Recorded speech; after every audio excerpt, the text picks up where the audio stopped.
ये कहानी है उस युग की जब चोल साम्राज्य अपनी स्वर्णिम ऊंचाइयों पर था। कांचीपुरम के भव्य मंदिरों की घंटियां पूरे राज्य में गूंजती थी और कावेरी नदी अपनी निर्मल धारा से भूमि को सींचती थी। यह वो समय था जब कला और संस्कृति का हर रूप अपने चरम पर था और नृत्य विशेष रूप से जीवन का एक अभिन्न अंग था। लेकिन भरतनाट्यम, जिसे आज हम जानते हैं, उस समय तक पूरी तरह से प्रकट नहीं हुआ था। यह एक ऐसी कला थी जो देवताओं के मंदिरों में, नर्तकियों के हृदय में और हवा में तैरती हुई एक गुप्त प्रार्थना की तरह थी। कहा जाता है कि एक समय था जब नृत्य केवल देवताओं की अभिव्यक्ति का एक माध्यम था।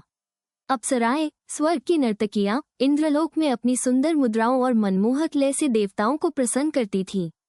लेकिन पृथ्वी पर मनुष्य अभी भी नृत्य की इस दिव्य कला से दूर था।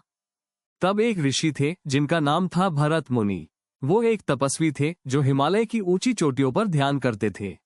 एक बार जब वो ध्यान में लीन थे तो उन्होंने एक अद्भुत स्वप्न देखा। उन्होंने देखा कि भगवान शिव नटराज के रूप में ब्रह्मांडीय नृत्य कर रहे हैं, तांडव कर रहे हैं। उनके हर कदम में सृष्टि की गति थी, हर मुद्रा में ब्रह्मांड का सार था।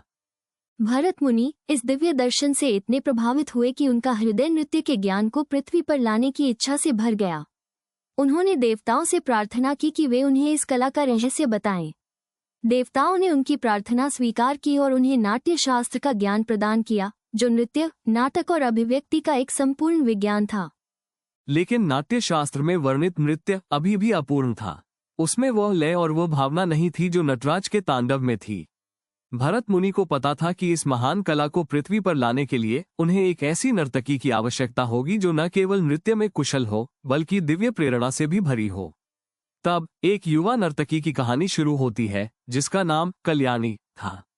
वो तंजावुर के एक छोटे से गांव में रहती थी। कल्याणी एक समर्पित नर्तकी थी जिसने मंदिर की नर्तकियों, देवदासियों से बुनियादी नृत्य सीखा था।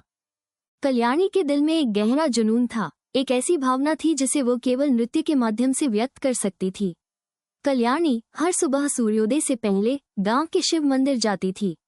वो घंटों तक भगवान नटराज की मूर्ति के सामने नृत्य करती थी। उसकी गति में एक लय थी, उसकी मुद्राओं में एक अभिव्यक्ति थी जो किसी ने पहले नहीं देखी थी। उसकी नृत्य एक प्रार्थना थी, एक संवाद था जो उसके हृदय से सीधा शिव तक पहुंचता था। एक दिन जब कल्याणी नृत्य कर रही थी तब भरत मुनि वहां से गुजरे। उन्होंने कल्याणी के नृत्य में एक दिव्यता देखी, एक ऐसी भावना जो किसी भी सांसारिक नर्तकी में नहीं थी। भरत मुनि ने समझ लिया कि कल्याणी ही वो नर्तकी है जो नाट्य शास्त्र के ज्ञान को पूर्णता तक ले जा सकती है। भरत मुनि ने कल्याणी को अपने आश्रम में आमंत्रित किया और उसे नाट्य शास्त्र के गहन ज्ञान को सिखाना शुरू किया।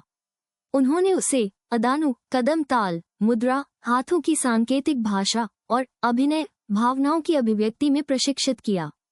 उन्होंने कल्याणी को बताया कि नृत्य केवल एक कला नहीं है, बल्कि यह एक योग है, एक साधना है जो आत्मा को परमात्मा से जोड़ती है।